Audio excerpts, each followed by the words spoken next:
There's no reason why in this great land of ours we couldn't have a three-tiered school system, a black school and a white school and an integrated school, and give everyone their choice. We would have much less dissension, we would have much less racial problems in the schools, and if those people that are seeking to integrate the races in this country really were seeking to do the best for both races, they would adopt this system and let integration proceed gradually. What do you think our founding fathers meant when they said "we, the people of the United States"? Well, I won't get into that debate, but... Well, I know, but you're sitting here in your bed sheet telling us all that the only thing you're for, you're against... You're really upset about my bed sheet, Oh, yeah, aren't you? I think, you know, if I were you, I would be so ashamed of myself. I mean, I can't imagine walking around in that silly costume telling people to be against blacks and against Jews. Have you ever seen the Pope and the Cardinals in their costumes? Yeah, but they're religious and they're for something, and you're just nothing but against something, and you're against the very spirit of I believe in the same God. You're against the thing. No, we're not. You're against the thing that makes this country a unity and that makes this country great. And I think you're a disgrace. You know nothing about what I believe and what I stand for. I just heard what you believed. And you think now that's you wrong? tell me I believe in God. Is that wrong? Do you deny that you said this? That this is the literature you're handing out to schools, to school children in America? I just quoted this from your own pamphlet. Are you fed up? It says here, with blacks following you home, trying to beat you up? That's Do you right. deny that you said that? No, I don't. And let me tell you, that happens more times in America than what you can shake a stick at. Blacks. Try to follow you home and beat you up. I mean, we've had more racial problems You're a than damn muggings. Disgrace to the country. No, Oh, Tom. yes, you are. I have a strong belief. And you know in what? fact, You people in were fact, beaten. I don't know what we're doing in 1982 talking to you. Well, that's your problem, Tom. But let me tell you one thing. I'm not beaten, the Klan is not beaten, and the white race is not beaten. No more than the Democrats is beating or the Republicans is beaten. They're all fighting for the things that they believe in, and we believe in something. All right, what do you believe in? Earnestly, through the law. Well, let's get... Now, you told me what you were against. What do you believe in? What we believe in. What are you for? We believe in God, we believe in the United States of America, and we believe that God has commanded us to separate ourselves from other races. Not because we hate the other races or because we feel that we're better or worse, but because we feel it's God's commandment. And if you criticize that and our religion, then you're criticizing the Christianity for the last 2,000 years. In American history, few organizations have embodied the violence and divisive ideologies of white supremacy than the Ku Klux Klan. The video in question features a grand wizard of the KKK defending segregation policies, a stance rooted in the broader systemic oppression of black people and other marginalized groups. This analysis seeks to dissect the rhetoric used by the Klan leader, examine the socio-political implications of such an ideology, and explore how these attitudes continue to shape racial discourse today. At its core, the argument for segregation is an attempt to sustain white supremacy by controlling economic, social, and political structures in ways that disadvantage black communities. By examining the historical context of segregation, its long-term impact, and the rhetoric used to justify it, we can better understand how these ideas continue to influence contemporary society. Before we break this down, it's essential to watch the entire conversation unfold. Pay close attention to the rhetoric, the justifications given, and the underlying power dynamics at play. Afterward, we'll return for a critical analysis dissecting the historical context, the implications of these ideas, and how such beliefs have influenced both past and present social structures. Ladies and gentlemen, it is my humble duty tonight to introduce you to the Grand and Imperial Wizard of the Invisible Knights of the Ku Klux Klan, Mr. Bill Wilkinson. Oh, Imperial Wizard, can you tell me and us, 100 years after you your predecessors set the South aflame with the cross burnings, lynchings, and other events, you should be bothering this country still? To begin with, I believe a slight rebuttal is in order for your opening statements or the opening statements that was made about the Klan. We are not anti-Catholic. We are not anti-Semitic. We believe in the white race. We believe that at this point in time that white Americans are being treated as second-class citizens, that the federal laws, the civil rights laws, have created a dual system of justice in this country, a set of federal laws that protects the interest of minorities and local and state laws. But Grand and Imperial Wizard, if I may, of white people. If I may interrupt, if I might be so bold as to interrupt the Imperial Wizard, it says on a sheet that you people hand out to the young and the youths of our high schools, it says, if you want to join the Klan, quote, "I swear that I am of white, non-Jewish heritage. Are you fed up with special privileges given to blacks?" That's a quotation from your own literature. Absolutely. We are a Christian. What do you mean you're not anti-Semitic? We are a Christian organization. We also don't allow Buddhists or Muslims or atheists in the organization. When did you take in the Pat Buchanans? When I was a kid in Dubuque, I was the Ku Klux Klan, which was then fairly powerful in Indiana, about 1922 or 3, somewhere in there. You were anti-Catholic. The Klan has had different views from time to time on lesser issues. The one issue we've never changed on is that of segregation. We believe that God has commanded us to separate ourselves from other races. In fact, that's not a unique stand. Billy Graham, just a few years ago, himself segregated his crusade audiences. He preached segregation.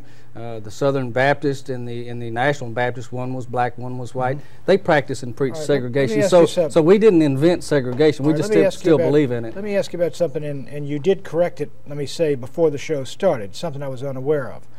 But there are a number of Klan organizations, and I gather it is not yours, who march in tandem, arm in arm, with members of the American Nazi Party. Now, the Nazis were responsible for the murder, not simply of Jews in Germany, but American pilots, American soldiers. They're guilty of all manner of horrid atrocities. They have on their, I guess, on their record some 250,000 American dead. Now, why would any patriotic American, or one who calls himself a patriotic American, be anywhere near the swastika, the insignia of Hitler's Germany? Well, as you conceded before the show, I did clear up that point. The Klan, the Invisible Empire, which I head, detests Nazis as much as we do communists. But I'd like to make one thing clear, that there's too much hype today about the Germans and the Nazis. Let's not forget that the Japanese bombed Pearl Harbor and they led to death marches in Bataan. I don't believe that we should condemn all of the Germans for something that happened in Germany 40 years ago. And I do condemn what Hitler did to any. Why would any patriot, someone who calls himself a patriot, and a Klan's groups with which I guess you're associated with members, if not the leadership, why would they march with people who march under the swastika? We don't. You don't. Why do your colleagues do that? I believe, to make it clear at first, we're the only national Klan organization left. There have been those that have come and gone.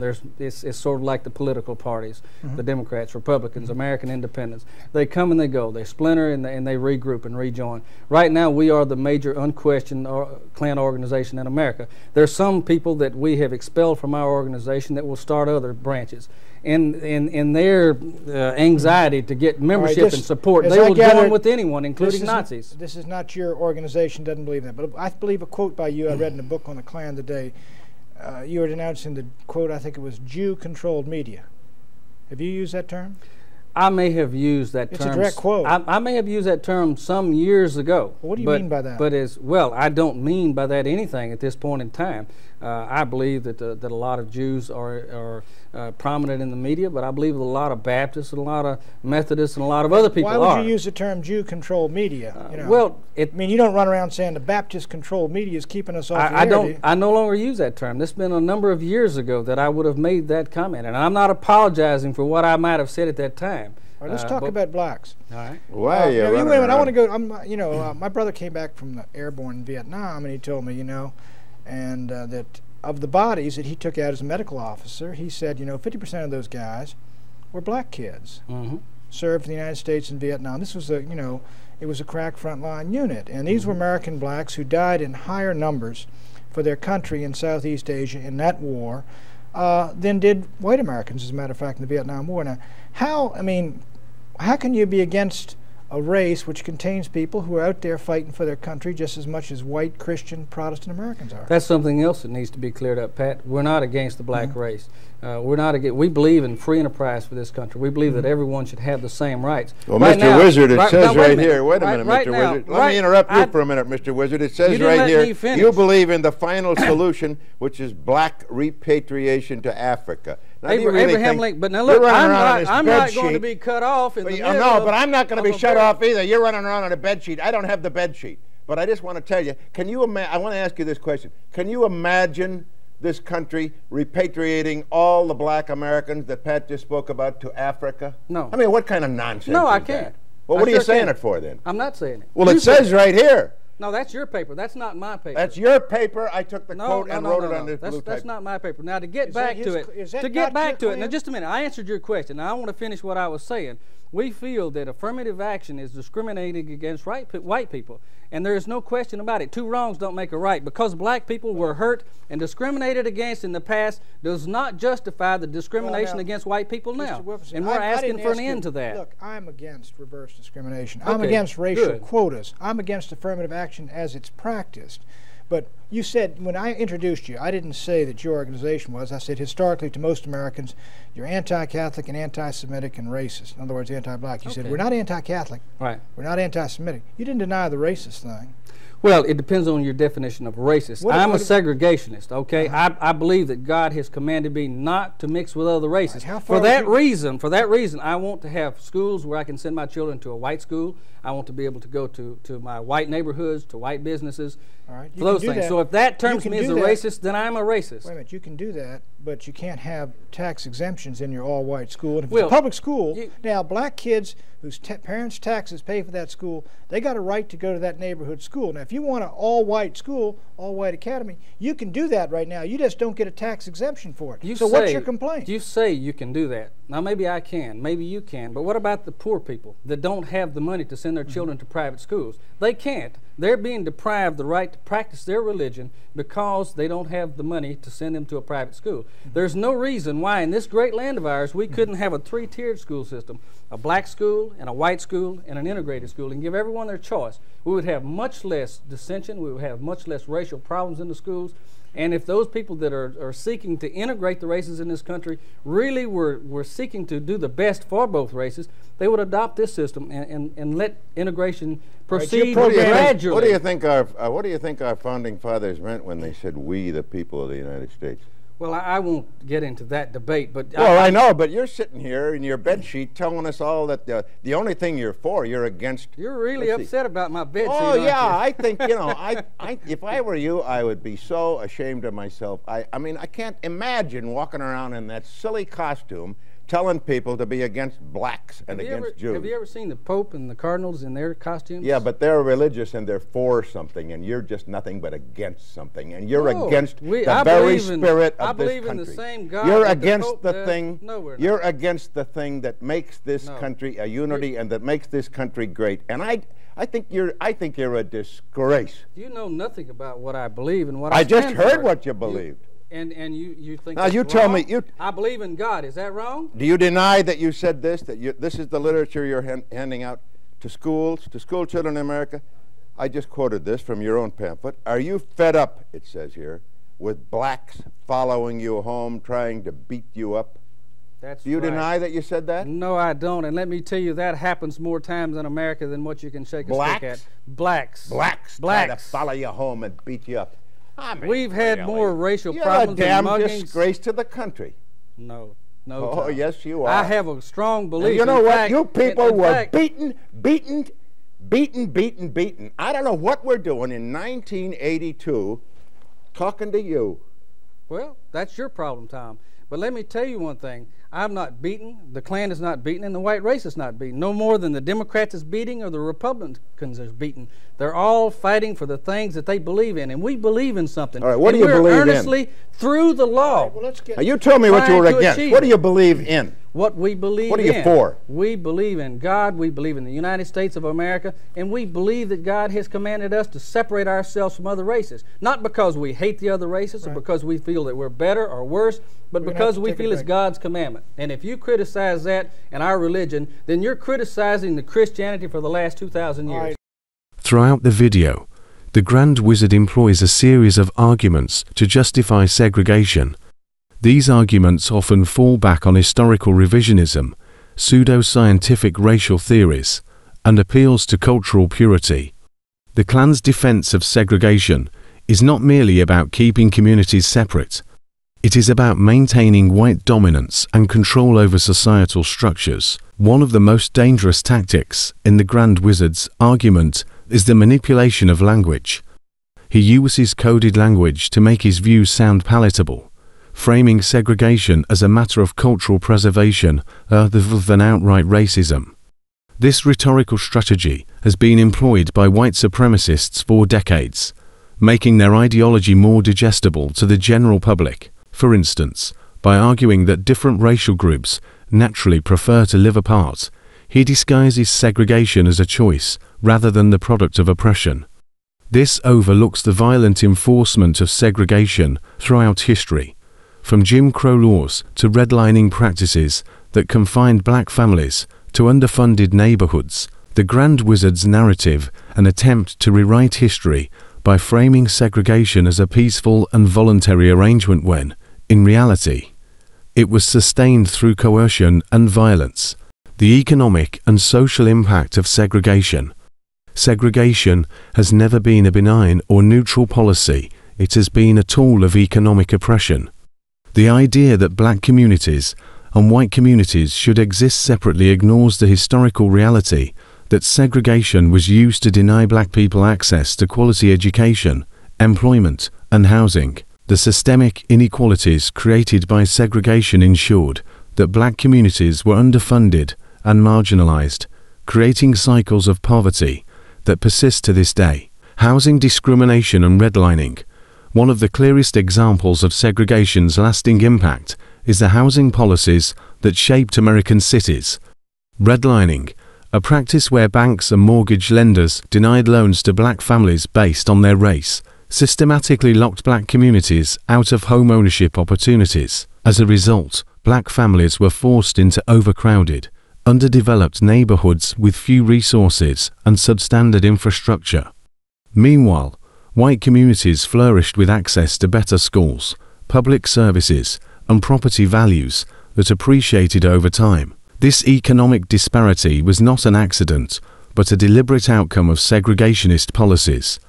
The Grand Wizard's argument conveniently ignores the long-term effects of such practices, instead framing segregation as a simple cultural preference rather than a means of economic suppression. Educational disparities. Segregation in education was another tool used to maintain white dominance. Under the separate but equal doctrine, black students were forced into underfunded schools with outdated materials, inadequate facilities, and fewer opportunities for advancement. Even after the landmark Supreme Court decision Brown v.